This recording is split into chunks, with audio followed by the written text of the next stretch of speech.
Krishna Tadija Padapankajapandjanantam. Bienvenue à La Conscience de Krishna, le premier épisode de ce podcast. Je suis votre serviteur Chandrasekhar Acharyadas, connu aussi sous le nom de Charles ou Cyril Vorer. Et donc ce podcast, c'est de la conscience de Krishna directe, non diluée.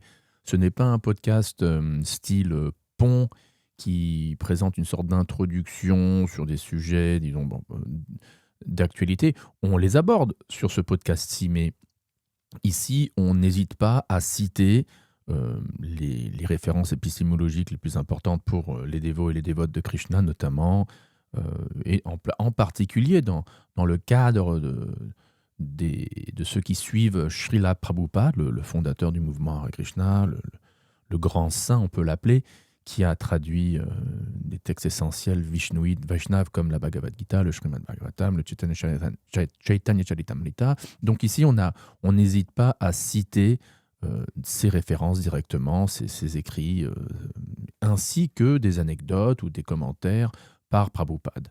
Donc voilà, donc si tu t'intéresses à la conscience de Krishna de manière, disons, sérieuse, assidue, eh bien, tu es au bon endroit. Il y en a d'autres, bien sûr, mais en tout cas, tu es le bienvenu. Aujourd'hui, comme je disais, donc, c'est l'anniversaire de Narottam Das Thakur, un grand acharya, comme on dit, un grand saint dans la tradition Gaudiya Vaishnava, qui est apparu, je crois, 3 ou 4 générations après le Seigneur Chaitanya. Il y a plein de livres qui ont été écrits sur lui. Il a même été prédit par le Seigneur Chaitanya. Mais là, ce qu'on va faire aujourd'hui, on va lire 2 de ses poèmes. 2 poèmes très connus. Le premier, d'ailleurs, comment elle s'appelle ? Yamuna, la fameuse Yamuna Devi, qui est une disciple de Prabhupada qui a composé cette chanson, enfin qui a chanté dans la chanson composée par George Harrison, Govindam Adipurusham Tamaham Bhajami. Donc cette grande Yamuna que Prabhupada avait dit a été au niveau de Bhava, donc presque l'amour pur pour Krishna, il faut de l'amour pur. Enfin, bref, une dévote très très avancée. Elle dit que Prabhupada lui avait dit une fois que ce bhajan ou cette chanson-ci, ce poème qu'on va lire en premier de Narottam Das Thakur, était son poème favori. Hari Hari Hari Bifale, j'ai gaspillé ma vie. Donc on va lire ce poème-là, et après on va lire un deuxième poème qui est plus, disons, rasika, qui est plus intime, où Narottam nous partage avec nous sa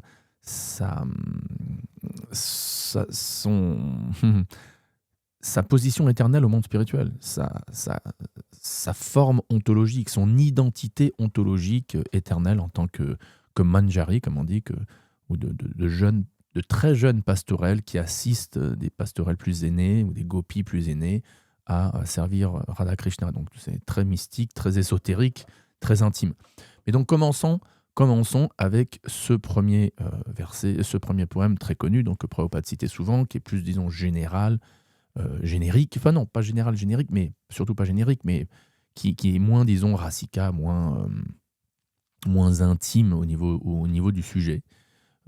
Voilà, donc je vous lis juste le premier verset en bengali classique, et après on passe à la traduction en français. Donc c'est Hari Hari Bifale Janma Gonainu Manushya Janma Paya Radha Krishna Nabajiya Janiya Shuniya Bisha Kainu. J'ai bu du poison, il dit. Donc voici la traduction. Ô Seigneur Hari, j'ai passé ma vie inutilement. Ayant obtenu une naissance humaine et n'ayant pas adoré Radha et Krishna, j'ai sciemment bu le poison. Donc on apprend que Atato Brahma Jigyasa, le Vedanta, le Brahma, le Vedanta, pardon. Là je me confonds. Un commentaire. Il y a cet aphorisme. Il y a cet aphorisme que Prabhupada citait très souvent, Atato Brahma Jigyasa. Et c'est le premier verset du Vedanta Sutra, si je ne me trompe pas. Donc un grand texte. Et ce qui est intéressant, c'est que Atato, ça veut dire et maintenant que. Et maintenant que, Voilà, Tato Brahma Jigyasa, maintenant que, il faut que tu t'intéresses à la vie spirituelle, ou il faut que tu t'enquières, on doit s'enquérir auprès de la vérité absolue.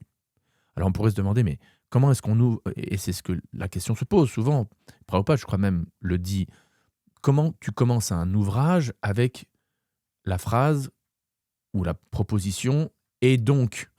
Donc qu'est-ce qui est impliqué dans cette phrase « et donc ». Eh bien, ce qui est impliqué, c'est que « et donc, maintenant que tu es né dans un corps humain ». C'est ça le truc. Maintenant que tu t'es réincarné, finalement, après t'être incarné dans tant de formes non humaines, animales, plantes, insectes, etc., hein, la Bhagavad Gita nous le dit, maintenant que tu as finalement atteint la forme humaine, voilà, maintenant c'est ton devoir de t'enquérir auprès de la vie spirituelle. Et donc ici, Narottam Das Thakur, il dit, voilà, ô Seigneur Hari, j'ai passé ma vie inutilement, ayant obtenu une naissance humaine, donc qui est faite, comme cet aphorisme du Brahma Sutra nous dit, qui est faite donc précisément et spécifiquement pour se reconnecter avec Dieu, pour sortir une fois pour toutes, par sa grâce, du cycle des naissances et des morts. Je ne l'ai pas fait. J'ai obtenu une naissance humaine, mais je n'ai pas adoré Radha et Krishna. À la place, j'ai sciemment bu le poison. Donc, quand on n'adore pas Dieu dans la vie, eh ben, qu'est-ce qu'on fait? Comme on dit en langage isconien, on se gratifie les sens. On essaye de gratifier nos sens. La vie devient une poursuite de plaisir, l'hédonisme, alors que ce soit grossier ou subtil. Le but de la vie, c'est carpe diem, et voilà. Mais selon la conscience de Krishna, la vie humaine, contrairement à d'autres vies incarnées, est spécifiquement conçue pour que l'âme qui habite dans le corps se reconnecte avec Krishna, avec Dieu. Et donc là, il se lamente, Narottam. J'ai sciemment bu le poison. Verset 2. Alors ça, c'est un verset très connu, hyper connu. Golokera Premadana Harinam Sankirtan. C'est un verset que j'ai appris de Indradyumna Swami quand j'étais en Pologne avec lui, durant ces tournées d'été où ils ont fait Harinam sur la côte baltique, avec des présentations théâtrales, etc. Et ça, c'est un passage qu'il cite très souvent, et je l'ai découvert, entre guillemets, grâce à lui, quoi. Golokera Premadana Harinam Sankirtan. Qu'est-ce que ça veut dire? Le trésor de l'amour divin à Goloka Vrindavan. Hein. Golokera, de Goloka, Premadana. Donc ce grand cadeau, ce grand trésor de Prema, d'amour divin, hein, l'amour pur pour Dieu. Golokera Premadana Harinam Sankirtan. Le trésor de l'amour divin à Goloka Vrindavan est descendu sous la forme du chant collectif des saints noms du Seigneur Hari. Donc Harinam Sankirtan. Donc le processus de chanter Hare Krishna ensemble produit le résultat de obtenir ou de rééveiller, parce qu'on on apprend de Kaviraj Goswami dans Chaitanya Charitamrita, Nityasiddha Krishna Prema Sadhyakabunai, que l'amour divin, l'amour pour Radha Krishna est déjà dans notre cœur. Il n'est pas quelque chose qu'on obtient extrinsèquement, si ça se dit, de l'extérieur. Non, c'est déjà là, quoi. C'est juste une question de le rééveiller. Donc cet amour divin descend en ce monde ou se rééveille dans notre cœur à travers le processus de Harinam Sankirtan. Donc souvent, en petite parenthèse, quand je fais mes remarques sur, par exemple, sur le vestimentaire et sur comment on est, à mon avis, assez dingo en France, surtout quand on n'est pas moine, hein, si on est moine ça va encore, mais de s'habiller en habits exotiques du Bengale de l'Ouest ou du Bangladesh pré-industriel dans les rues de Paris, par exemple, en pensant que voilà, il y a quelque chose de très spécial, c'est quand les gens nous voient habillés comme ça les fait penser à Krishna, nanana, toutes sortes de spéculations. Où sont les références scripturaires? Là, Narottam Das Thakur nous dit Golokera Premadana Harinam Sankirtan, pas Golokera Premadana s'habiller comme des paysans bangladeshis. On n'a rien contre les paysans du Bangladesh. Hein. Je veux dire, ils sont tout aussi nobles et s'ils ont un bon caractère. Je veux dire, il n'y a pas de jugement ici. C'est juste que en France, on est en France, quoi. Et au Bangladesh, on est au Bangladesh. Et je crois pas que durant les siècles à venir, les Français en grand nombre vont commencer à s'habiller en bangladeshi, quoi. Et vice-versa. Peut-être que plus vice-versa, puisque la culture, disons, occidentale du premier monde, entre guillemets, américain, européen, euh, pour bien ou pour mal, est le leader sur notre planète. Enfin bref, mon point, c'est que le trésor de l'amour de Dieu ne vient pas sous la forme de s'habiller de telle manière ou de telle manière, ou de manger avec telle recette indienne et non pas européenne. Bon, bien sûr, végétarien, offert à Krishna, soit. Utiliser des instruments comme des mridanga au lieu je sais pas, de batteries pas trop fortes, sadhvik. Non, le processus, c'est de chanter Hare Krishna ensemble, c'est tout. Pas plus, pas moins. Donc le trésor de l'amour divin à Goloka Vrindavan est descendu sous la forme du chant collectif des saints noms du Seigneur Krishna. Et donc c'est tellement important de s'associer avec les dévots et de chanter Hare Krishna ensemble. Hein. Parce que c'est ça le processus, c'est le Yuga Dharma. Et après il dit « Pourquoi l'attirance pour ce chant n'est-elle jamais née en moi ?» Il se lamente. « Pourquoi l'attirance pour ce chant n'est-elle jamais née en moi ? Jour et nuit, mon cœur brûle dans le feu du poison du monde, et je n'ai pris aucun moyen pour m'en soulager. » Donc nous souffrons tous, Krishna le dit lui-même, ce monde est un monde de souffrance. Dukkhalayam ashashvatam, c'est un monde temporaire, rempli de souffrance, un janma mrityu jara vyadi, la naissance, la vieillesse, la maladie, la mort. Et en plus de ça, on ajoute de l'huile sur le feu en gratifiant nos sens. Et donc, il y a cette indication très importante de suivre les 4 principes régulateurs. Pas de sexe en dehors du mariage, idéalement en dehors de la procréation, pas de jeu de hasard, pas de consommation de viande, pas d'intoxicants. Parce que, paradoxalement, c'est en suivant ces principes qu'on vit plus influencé par le mode de la vertu, par Sattvaguna. Et c'est à partir de Sattvaguna qu'on peut, à un niveau matériel, avoir une certaine paix et même une certaine félicité. Krishna le dit dans la Bhagavad Gita. C'est pas nécessairement un plaisir transcendantal. Là, le plaisir transcendantal, le plaisir, la ananda dont on parle, hein, la joie spirituelle, là, elle s'acquiert par la grâce de Krishna dans notre relation ou via notre relation, le relationnel entre l'âme et Dieu. Ok, mais d'un point de vue, disons, physique, quand on est situé principalement dans la Sattvaguna, on souffre moins. Et par contre, quand on s'adonne à la vie sexuelle illicite, quand on prend des intoxicants, quand on mange de la viande, etc., et bien là, le feu brûle encore plus. Le feu brûle encore plus. On boit ce poison de la gratification des sens et le feu brûle encore plus. Et donc il dit « Jour et nuit, mon cœur brûle dans le feu du poison du monde et je n'ai pris aucun moyen de m'en soulager. » Verset 3. Le Seigneur Krishna, fils du roi de Vraj, est devenu le fils de Sachi. Et Balaram est devenu Nitai. Donc là, Narottam Das Thakur établit que Krishna Balaram sont venus dans cet âge de Kali, il y a 500 ans, sous la forme du Seigneur Chaitanya et du Seigneur Nityananda. Rajendranandanje Satchisuta Hoilo Se Balaram Hoilo Nitai. Le Saint Nom a délivré toutes les âmes basses et misérables. Les 2 pécheurs, Jagai et Madai, en sont la preuve.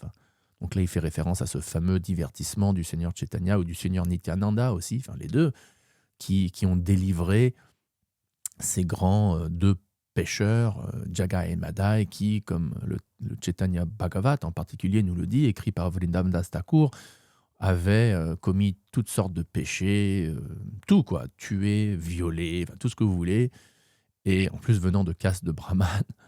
Et donc on ne va pas rentrer dans l'histoire de Jagai et Madai, mais vous pouvez, si vous ne la connaissez pas, aller sur Google et taper Jagai et Madai, et vous trouverez des histoires en anglais faciles à traduire en français. Et donc voilà, Narottam Das Thakur nous dit, nous déclare, disons, l'identité ontologique du Seigneur Chaitanya et du Seigneur Nityananda, qui correspond donc à Krishna et Balaram au monde spirituel. Et là, il glorifie encore une fois le Saint Nom. C'est le Saint Nom qui a délivré tout le monde. Donc ce Saint Nom délivre tout le monde des péchés, et ce saint nom aussi nous donne, nous octroie ou nous réveille notre amour divin, latent pour Radha et Krishna. Et finalement, verset 4, il dit « Ô Seigneur Krishna, fils de Nanda, accompagné de la fille de Vrishabhanu », donc c'est qui la fille de Vrishabhanu? C'est Radharani. « Je t'en prie, ou je vous en prie, soyez miséricordieux envers moi maintenant. » Donc là, finalement, il prie au couple divin, qui est donc le but, le but de la méditation du dévot et de la dévote de Krishna. Le Mahamantra lui-même, en petite parenthèse, le Mahamantra, on peut dire, est une méditation, est une prière dirigée à nul autre que Radha et Krishna. Nul autre que Radha et Krishna. Bhaktisiddhanta Saraswati Thakur mentionne, et là, cette citation, que je n'ai pas la référence exacte, sauf qu'elle a été citée dans le livre qui s'appelle The Art of Chanting Hare Krishna, écrit par Mahanidhi Swami, un disciple de Prabhupada qui vit à Radhakund, qui est encore en vie, qui était très actif dans l'ISKCON, mais après qui a décidé de prendre l'ordre du Babaji, et qui vit plus une vie de Babaji à Radhakund.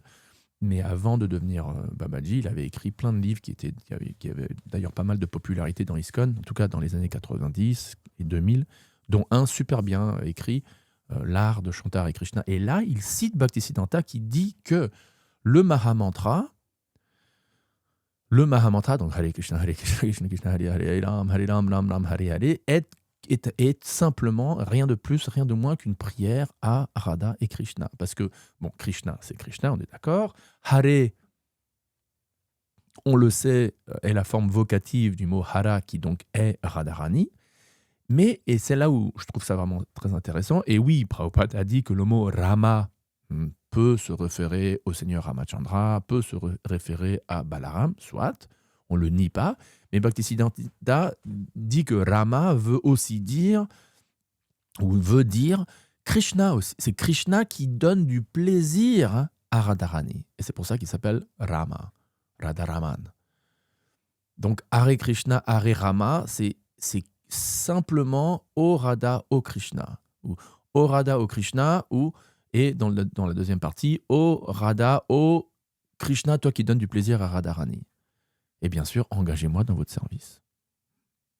Et donc, il leur prie, soyez miséricordieux envers moi maintenant. Narottam Das dit, ô Seigneur, ne me repousse pas loin de tes pieds, pareils au lotus rougeâtre, car qui est mon bien-aimé sinon toi? Qui est mon meilleur ami sinon toi? Qui est, comment, il y a une autre traduction, who is my beloved except for you? En effet, qui est mon bien-aimé sinon toi? Belle, cette prière. Bon, lisons la deuxième prière, ce deuxième poème qui est un peu plus, disons, rasika, où là, Narottam Das Thakur nous fait part encore une fois, de sa position éternelle en tant que jeune manjari qui a comme service éternel d'assister les gopis plus aînés, les manjaris plus aînés, à servir Lalita et Vishaka. Enfin, c'est très intime. Là, ça se passe donc au monde spirituel. Là, on n'est plus dans le monde matériel, on n'est plus dans un corps physique. Là, on est à Goloka Vrindavan, on est au monde spirituel où, comme c'est écrit, Dieu, bien sûr, a une forme transcendantale, une personnalité, et toutes les âmes là-bas aussi ont une forme éternelle, comment on dit en sanskrit, un swarup, je ne sais pas si c'est féminin ou masculin, une forme éternelle ontologique, que ce soit de pâtre qui joue avec Krishna, ou que ce soit de vache qui se fait traire par Krishna, ou dans ce cas-ci, de manjari, de jeunes pastourelles qui assistent à l'union de Radha et Krishna. Et beaucoup de nos acharyas sont des manjari. Bhaktisiddhanta, la Bhaktisiddhanta Saraswati Thakur a révélé qu'il est une manjari, Bhaktivinoda Thakur aussi, et donc Narottam Das Thakur ici aussi. Et là, il dit donc, Hari Hari, quand viendra pour moi ce jour béni? Quand pourrai-je adorer directement Shri Shri Radha et Krishna? Quand serai-je submergé d'amour pour le couple divin? Ô Seigneur Hari, quand ce jour auspicieux ou de bon augure sera-t-il le mien? Et donc là, maintenant, il va dans les détails. Au verset 2, quand, m'accompagnant d'un instrument de musique, chanterai-je avec joie de douces mélodies, décrivant les magnifiques formes et qualités du couple divin? Quand appellerai-je à haute voix « Ô Radhika, ô Govinda », les larmes de mes yeux mouillant tout mon corps? Ô Srila Rupa Goswami, ô Srila Sanatan Goswami, ô Srila Raghunath Das Goswami, ô Srila Jiva Goswami, ma vie et mon âme, je vous en prie, soyez miséricordieux envers moi, cette fois seulement. Donc il leur prie comme ça. En fait, je me suis un peu trompé, dans le sens, enfin, on ne se trompe jamais en citant des versets de Narottam Das Thakur, des chansons de Narottam Das Thakur, mais en fait, il y avait une autre chanson qui est, comme je vous ai dit, c'est un peu plus intime, n'est-ce pas? Et là, donc, oui, je vais plutôt vous lire celle-là, excusez-moi. Enfin, on l'avait fini la première, donc là, il y en a 3. 3 pour le prix d'un. Je vais mettre Translate into French. Là, je suis sur ChatGPT. Et donc, voilà, la deuxième chanson dont je vous parlais, en fait, c'est celle que j'avais en tête. Pareil, il commence « Ô Seigneur Hari, quand pourrais-je te servir directement alors que tu goûtes à tes jeux transcendantaux, hein, les lilas empreints de félicité, quand ce jour de bon augure sera-t-il le mien ?» Et voilà, donc là maintenant, il dit « Quand, en compagnie de Lalita et Vishaka, donc ces deux manjaris principales, assistantes de Radharani, rencontrerai-je directement Shri Shri Radha et Krishna au milieu du cercle de leurs amis? Quand, les voyant se tenir la main et danser dans leurs jeux transcendantaux, ma voix se brisera-t-elle, étouffée par l'amour extatique? Lorsque les danses auront pris fin, Shri Shri Radha et Krishna se reposeront dans une petite chaumière sur la colline de Govardhan, la meilleure des montagnes. Narottam Das dit « Je prie pour pouvoir toujours servir les pieds parés au lotus du couple divin. » Et dans les chansons suivantes, il décrit comment il prendra un chamara, une sorte de... Vous savez, quand il fait chaud, un éventail pour leur rendre la vie plus agréable. Bon, bref, c'est très très intime. Donc, qu'est-ce que ça nous montre? Quel est le principe? Le principe est que selon la conscience de Krishna, selon la vision du monde du Srimad Bhagavatam, des grands acharyas Gaudiya Vaishnav, le monde spirituel, le royaume de Dieu, est bel et bien un royaume d'une personne suprême et non pas juste une énergie, une lumière, hein, le Brahman. Krishna dit lui-même que le Brahman émane de sa personne.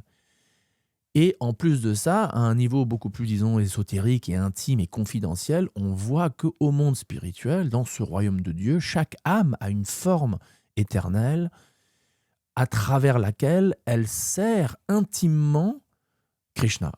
Que ce soit Radha Krishna, ou que ce soit Krishna et Balaram, bref, elle sert.